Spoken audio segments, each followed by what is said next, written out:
नमस्कार दोस्तों, मेरा नाम पूजा है। आज मैं अपने सोच के द्वारा अपने विचारों को आपके सामने शेयर करना चाहती हूँ। आज मैं टॉपिक लेती हूँ जीवन। जीवन आखिरकार है क्या? मेरी अपनी परिभाषाएं हैं, सबकी अपनी परिभाषाएं होती है और संसार में हर व्यक्ति की अपनी अपनी जीवन के प्रति परिभाषाएं होती हैं। आखिरकार जीवन है क्या, इस पर मैं स्वयं अपने विचार, जो भी मेरी सोच है उसे व्यक्त करना चाहती हूँ। मेरे हिसाब से मुझे ऐसा महसूस होता है कि जीवन हर व्यक्ति का अपने अपने देखने का एक नजरिया होता है। जैसी उसकी परिस्थितियाँ, जैसा उसका नजरिया, जैसी उसकी जीवन में होने वाली घटनाएं, उसके द्वारा उसके लिए जीवन की परिभाषा होती है। लेकिन क्या सच में वो ही जीवन है? जीवन को देखने के कई पहलू, कई तरीके होते हैं। मुझे ऐसा लगता है कि जीवन को हमेशा उत्साहपूर्वक देखो। जैसी भी परिस्थिति हो, अच्छी बुरी, उन्हीं परिस्थितियों में जीवन को एक उस दिशा में लेके जाओ जिससे कि आपको सकारात्मक विचार उत्पन्न हो सके और आप उन विचारों के द्वारा अपने आप को जीवन में आगे बढ़ा सके। ऐसा मुझे लगता है, क्योंकि परिस्थितियां कभी नहीं बदलती। क्योंकि जैसे भी माहौल से हम जीवन जीते हैं, रहते हैं, जिस भी माहौल में, उनकी परिस्थितियां अपने आप क्रिएट होती है और उन परिस्थितियों से निकलना इतना आसान नहीं होता जितना हमें लगता है। हम अपनी कल्पनाओं में सोचते हैं कि नहीं, कल ऐसा करेंगे, शायद कुछ परिवर्तन हो जाए। परसों ऐसा सोचेंगे, प्लान पे प्लान, प्लान पे प्लान लाइफ में हम करते रहते हैं और सोचते हैं कि अब परिवर्तन हो, अब परिवर्तन हो, लेकिन परिवर्तन नहीं होता और हम बिना सही तरीके से उस चीज को देखे कि आखिरकार शुरुआत कैसे, कहाँ से पकड़े, कहाँ से करे, कैसे, और हम निराश या हताश हो जाते हैं। मुझे ऐसा लगता है कि हमें जीवन को अपनी परिस्थितियों को ध्यान में रख के देखना चाहिए।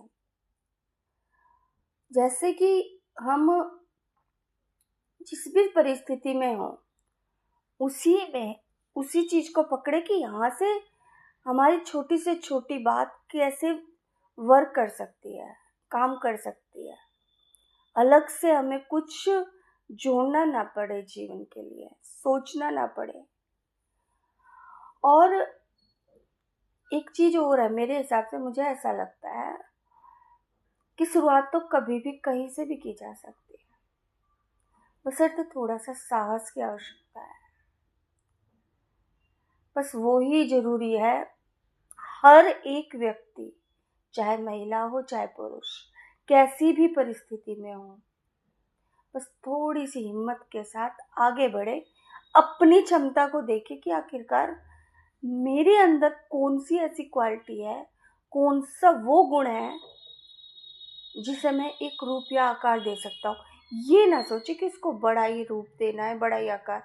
जो छोटे से छोटे लेवल पे आप उसको आकार या रूप दे सकते हैं, उसके द्वारा शुरुआत करने का प्रयास करना चाहिए। अगर मैं गाना गा सकती हूँ बेहतर, तो ये ना देखो कि उसके लिए एक प्लेटफॉर्म ही परफेक्ट चाहिए। अपने कमरे में बैठ के अपने लिए भी और सबके लिए भी जैसा बेस्ट हो सके वो प्रयास करें, गाना गाएं। किसी को कुकिंग का, किसी को किसी चीज का, किसी को सिलाई का, किसी को एनी एक्स वाई जेड, कुछ भी। हर व्यक्ति, ये तो मेरे को महसूस होता है कि हर व्यक्ति में एक गुण ऐसा होता है जिस पे वो इतना अच्छे से काम कर सकता है, जो सबसे भिन्न होता है, और उस पे वो इतने अच्छे से कार्य कर सकता है कि वो उसमें अपने जीवन के प्रति आगे बढ़ सकता है और कुछ जीवन के प्रति उत्साहपूर्वक कुछ नया अपने लिए कर सकता है, स्वयं के लिए। अगर आप लोगों को लगता हो कि मेरी बात सही है तो प्लीज़ मुझे बताएं। और मुझे ऐसा लगता है कि शायद मेरी किसी भी रूप में किसी को भी ऐसा लगे कि हाँ, मेरी सहायता से किसी भी मानसिक सलाह की आवश्यकता किसी को भी महसूस हो, प्लीज़ मुझे कमेंट करें और मुझे शेयर करें। अपनी बातों को, अपनी भावनाओं को बिल्कुल निस्वार्थ भाव से, जो बेस्ट, जो भी मेरे मन में, मेरे नज़रिए में, मेरे लिए, मेरे द्वारा एक अच्छी सलाह पूर्ण निस्वार्थ भाव से मैं दे सकती हूँ, अपने परमात्मा का नाम लेके उसका मैं पूर्ण प्रयास करूँगी। किसी भी क्षेत्र में, किसी भी मानसिक स्तर पर कुछ भी शेयर करना चाहते हो, हर मुझे मेरे को, क्योंकि मैं देख पाती हूँ समस्या को आराम से और उस पर विचार करके मैं एक अच्छे से जो बेस्ट टू बेस्ट हो वो सलाह दे भी पाती हूँ। तो अगर किसी को भी ऐसा लगे कि उन्हें कुछ भी